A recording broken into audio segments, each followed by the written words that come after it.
आपका मेरे चैनल में स्वागत है। आज आपको जगन्नाथपुरी मंदिर के रहस्यमय घटनाओं के बारे में विशेष माहिती प्रदान करेंगे। भारत देश में ओडिशा राज्य में स्थित जगन्नाथ मंदिर भगवान विष्णु के अवतार श्री कृष्ण को धरती के वैकुंठ स्वरूप माना जाता है। यह पौराणिक मान्यता अनुसार जगन्नाथपुरी मंदिर काफ़ी पुराना है। इस मंदिर से जुड़ा इतिहास काफ़ी हैरान कर देने वाला है। यह भारत का सबसे भव्य और ऊंचा मंदिर है।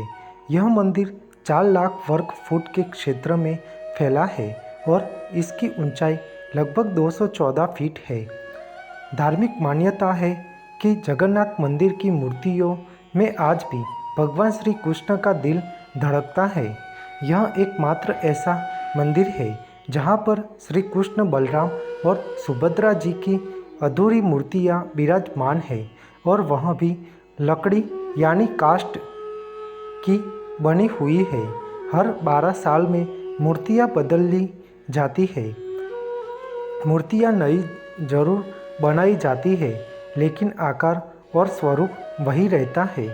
कहा जाता है कि उन मूर्तियों की पूजा नहीं होती, केवल दर्शनार्थ रखी गई है।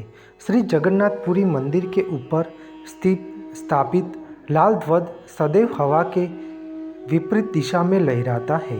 ऐसा किस कारण होता है, यह तो वैज्ञानिक ही बता सकते हैं, लेकिन यह निश्चित ही आश्चर्यजनक बात है। प्रतिदिन सायंकाल मंदिर के ऊपर स्थापित ध्वज को मानव द्वारा उल्टा चढ़कर बदला जाता है।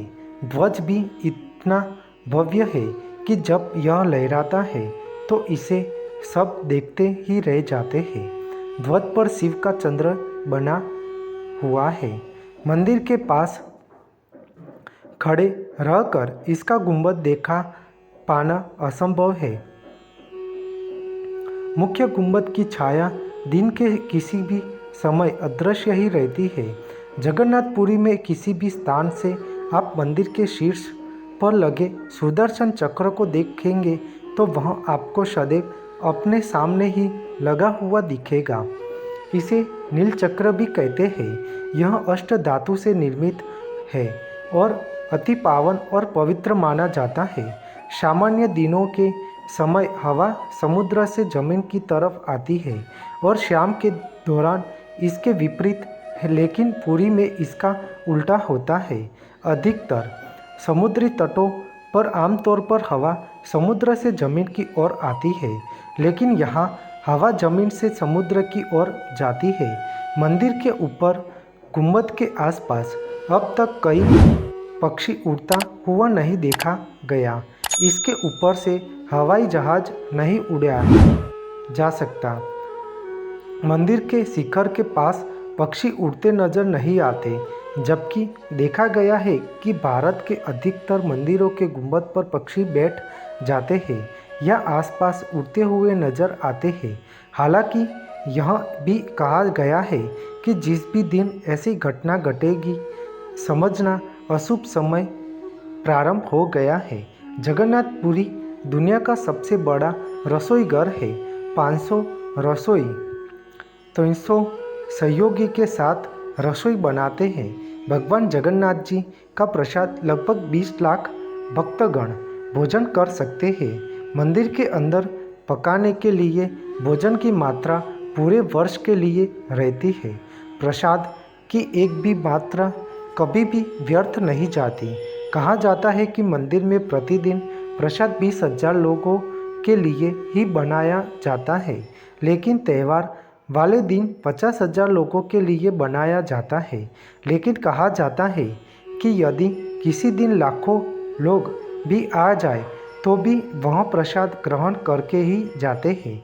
इस मंदिर की रसोई में प्रसाद पकाने के लिए 7 बर्तन एक दूसरे पर रखे जाते हैं और सब कुछ लकड़ी पर ही पकाया जाता है। इस प्रक्रिया में शीर्ष बर्तन में सब सामग्री पहले पकती है, फिर क्रमशः नीचे की तरफ एक के बाद एक पकती जाती है। अर्थात सबसे ऊपर रखे बर्तन का खाना पहले पक जाता है। आपको यह चमत्कार लगेगा। मंदिर के श्री द्वार में पहला कदम प्रवेश करने पर ही आप सागर द्वारा निर्मित किसी भी ध्वनि को नहीं सुन सकते। आप मंदिर के बाहर एक ही कदम को पार करें तब आप इसे सुन सकते हैं। इसे शाम को स्पष्ट रूप से अनुभव किया जा सकता है। इसी तरह मंदिर के बाहर स्वर्ग द्वार है, जहाँ पर मोक्ष प्राप्ति के लिए सब जलाए जाते हैं। लेकिन जब आप मंदिर से बाहर निकलेंगे तभी आपको लाशों के जलने की गंध महसूस होगी। मंदिर के अंदर गंध महसूस नहीं होगी। आषाढ़ माह में भगवान रथ पर सवार होकर अपनी मौसी रानी गुंडीचा के घर जाते हैं।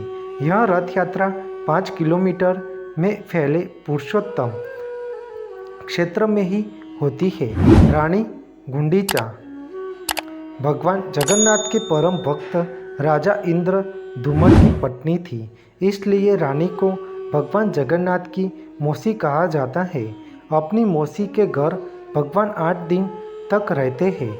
आषाढ़ शुक्ल दशमी को वापसी की यात्रा होती है। भगवान जगन्नाथ का रथ नंदी घोष है। यह पूरी की रथ यात्रा समय के हिसाब बहुत लंबी होती है। आपको मेरी यह माहिती अच्छी लगी हो तो मेरी चैनल को लाइक, शेयर, कमेंट, सब्सक्राइब करें और बेल आइकन को दबाना ना भूलें। जय स्वामीनारायण।